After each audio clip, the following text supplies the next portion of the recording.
Allies play a pivotal role in creating inclusive and equitable healthcare environments, and their support is invaluable.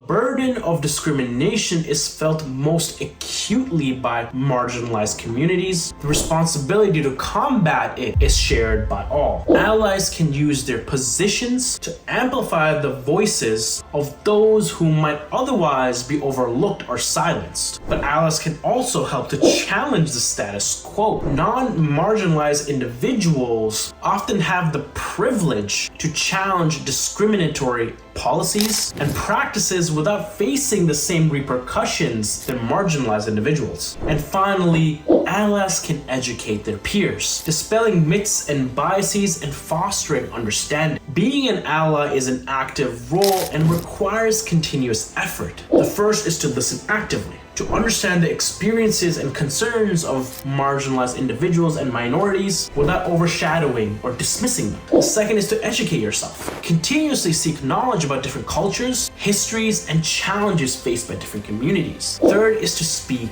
up. Challenge discriminatory remarks and practices when you encounter them, even if it's uncomfortable. And fourth is to collaborate. Work with colleagues and patients from a variety of ethnicities and races to understand their needs and co-create solutions. On a personal level, allies can advocate for fair treatment, equal opportunities, and respect for everyone in their daily interactions and practices. On a broader scale, allies can push for policy changes, inclusive practices, and diversity initiatives within healthcare institutions. Allyship and advocacy are not just buzzwords. They're commitments to action. To really illustrate allyship and advocacy, let's talk about a case study of Dr. Thompson. So Dr. Thompson is a senior physician at a hospital in a major city who has always prided himself in treating patients equally. However, it wasn't until he attended a seminar on racial disparities in healthcare that he truly understood the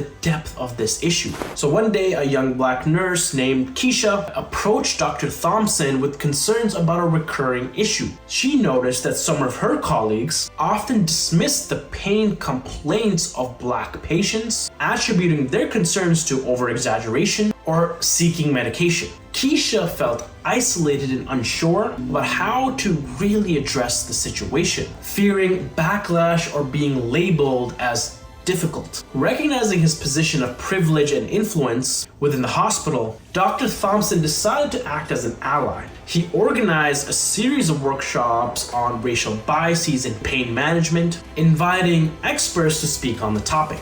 He also set up a mentorship program, pairing younger nurses and physicians with more experienced staff to foster open dialogue and understanding. Furthermore, Dr. Thompson advocated for a review of hospital policies, ensuring that they were equitable and did not inadvertently perpetuate racial biases. He also encouraged the hospital board to invest in regular training programs addressing racial disparities in healthcare. Keisha later expressed that having Dr. Thompson as an ally made a huge difference. Not only did it bring attention to a critical issue, but also created an environment and heard moving forward. Other staff members, inspired by Dr. Thompson's actions, began to take more active roles in advocating for equity within the hospital. This case study potentially highlights the profound impact of allyship within the healthcare system. But that's all I have for this video. Thanks for watching. If you found this video helpful, please let us know by liking, share, subscribe. Until the next video.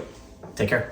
Are you ready to delve deep into the world of health? Well, I got just the thing for you. Visit us on our learning platform, learn.methodologist.org, where we just released a brand new course called The Social Determinants of Health Beyond Medicine. This course is your gateway to starting to understand the factors that influence health beyond medicine. We'll talk about the social, environmental, the economic factors that influence health. Don't hesitate. Visit us on our learning platform by clicking the link below or visiting us at learn.methodologist.org, and I'll see you there.